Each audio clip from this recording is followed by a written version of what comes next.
안녕하세요. 오늘의 달력입니다. 하루가 역사를 바꿀 수 있을까요? 전쟁의 끝, 새로운 국가의 시작, 자유를 향한 외침, 그리고 인류의 선택. 우리가 살고 있는 5월 9일. 이날은 단순한 하루가 아니라 수백 년에 걸쳐 세계를 뒤흔든 순간들이 겹쳐진 특별한 날입니다. 지금부터 5월 9일에 일어난 역사적 장면들과 인물을 함께 따라가 봅시다. 1. 1386년 영국 포르투갈 윈저 동맹 체결. 세계에서 가장 오래된 동맹, 지금도 이어지다. 1386년 영국과 포르투갈은 윈저 조약을 체결하며 국제 역사상 가장 오래된 현존 동맹 관계를 시작합니다. 이 조약은 군사 협력뿐 아니라 외교, 경제, 문화 전반에 걸쳐 두 나라의 관계를 공고히 했으며 600년이 넘는 세월 동안 두 국가는 단 한 번도 서로에게 전쟁을 선포한 적이 없을 만큼 긴밀한 우방으로 남았습니다. 이날은 단순한 외교 문서가 아닌 서구 외교 역사의 기념비적인 동맹의 출발점이었습니다. 2. 1873년 비엔나 증권거래소 붕괴. 버블 경제의 붕괴, 세계 대공황의 서마. 1873년 5월 오스트리아 비엔나 증권거래소가 붕괴되며 대규모 금융공황이 발생합니다. 이는 유럽과 북미로 빠르게 확산되며 19세기 후반의 세계 경제의 장기적인 불황, 즉 대공황을 초래하게 됩니다. 수많은 은행과 기업이 도산하고 실업률이 치솟았으며 세계 자본주의는 그 기반부터 흔들리게 되었습니다. 이날은 현대 경제 시스템에서 시장 붕괴가 어떤 연쇄 충격을 낳는지 보여준 최초의 사례였습니다. 3. 1901년 오스트레일리아 첫 연방의회 개원. 식민지를 넘어서 하나의 국가로. 1901년 5월 오스트레일리아에서 첫 연방의회가 개원하며 영국의 식민지였던 6개 주가 하나의 자치 국가로 통합됩니다. 이날은 오스트레일리아가 명목상의 제국 속 주체에서 실질적인 자주 국가로 전환된 기점이었습니다. 현대 오스트레일리아의 민주주의 정치 구조와 독립 정체성은 이 날을 계기로 본격적으로 시작되었습니다. 4.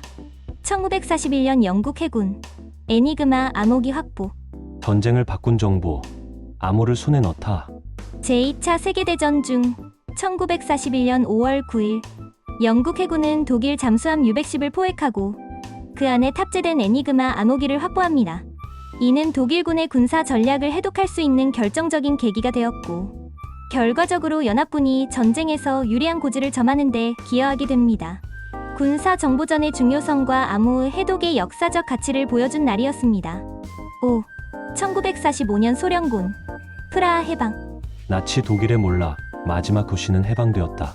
제2차 세계대전 말기 1945년 5월 9일 소련군이 체코슬로바키아의 수도 프라하에 진입하며 도시는 나치로부터 해방됩니다. 이는 유럽 전선의 사실상 마지막 주요 작전으로 나치 독일의 종말을 상징하는 순간입니다. 이날을 기점으로 체코 국민들은 전쟁의 공포로부터 벗어났고 프라하 해방은 전후 동유럽 질서 형성의 중요한 출발점이 됩니다. 6. 1950년 슈망 선언 발표, 유럽 통합 시작. 전쟁 대신 협력, 유럽은 하나로. 1950년 5월 9일 프랑스 외무장관 로베르 슈망은 유럽 석탄 철강 공동체 ECSC 창설을 제안하는 슈망 선언을 발표합니다. 이 구상은 독일과 프랑스 등 유럽 주요국들이 전략 자원을 공동 관리함으로써 다시는 유럽에 전쟁이 발생하지 않도록 하자는 평화적 제안이었습니다. 오늘날 유럽연합으로 발전한 통합의 씨앗은 바로 이날 심어졌습니다. 7. 1955년 서독 NATO 가입.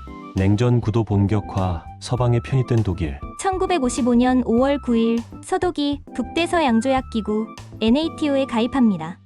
이는 독일이 제2차 세계대전의 패전국 신분을 넘어 서방 진영의 주요 일원으로 복귀한 상징적인 사건이었습니다.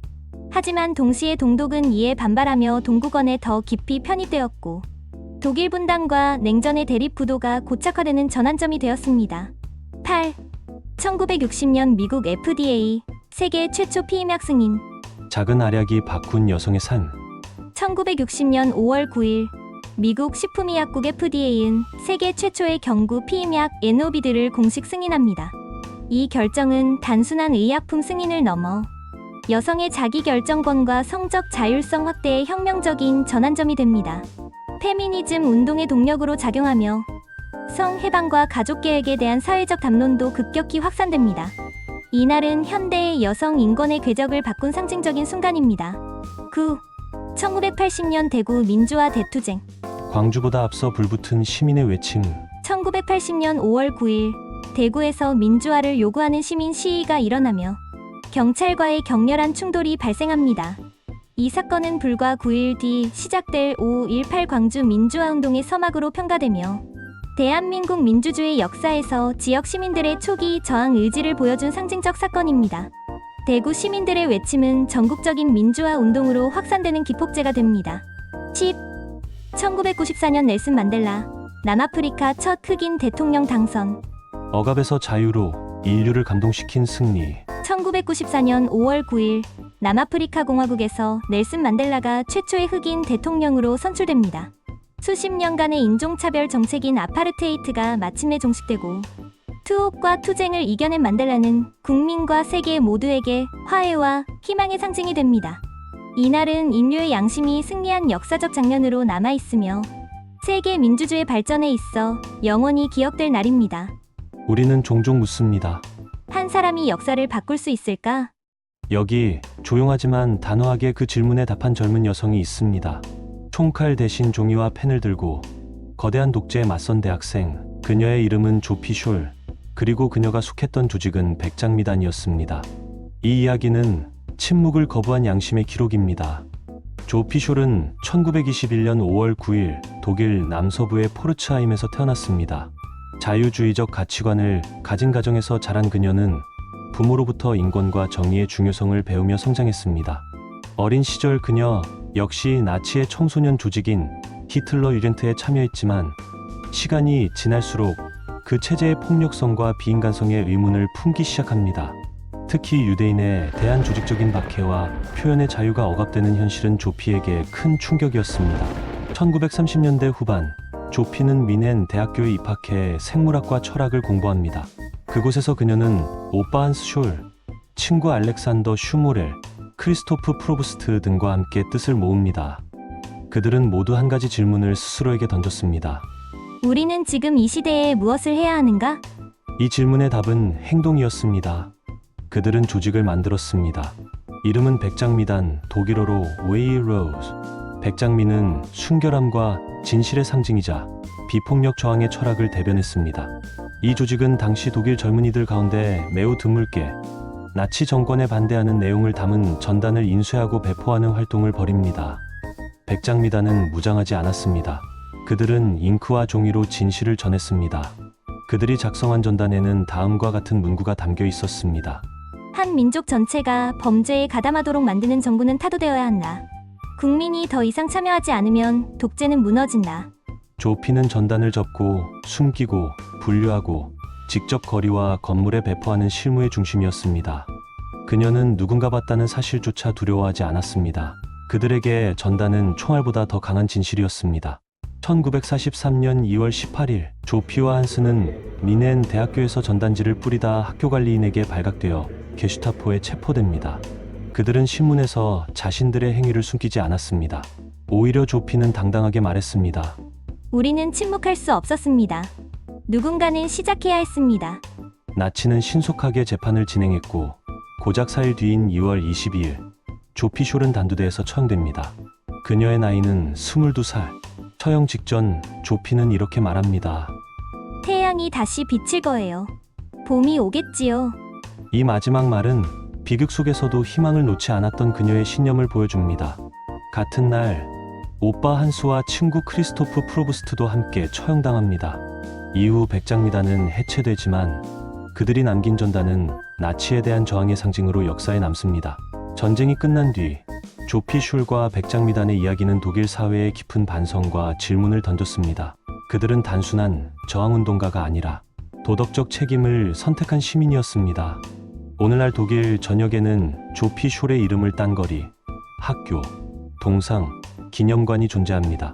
그중 미넨 대학교 앞에는 당시 그들이 뿌렸던 전단을 형상화한 조형물이 바닥에 새겨져 있습니다. 학생들이 매일 밟고 지나가는 그 길 위에 조피의 말이 남아 있습니다. 우리는 침묵하지 않을 것입니다. 2003년 독일 방송사 GDF가 주관한 가장 위대한 독일인 투표에서 조피와 한스슐 남매는 4위에 올랐습니다.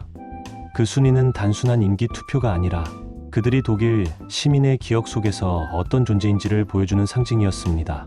우리는 다시 질문으로 돌아옵니다. 한 사람이 역사를 바꿀 수 있을까?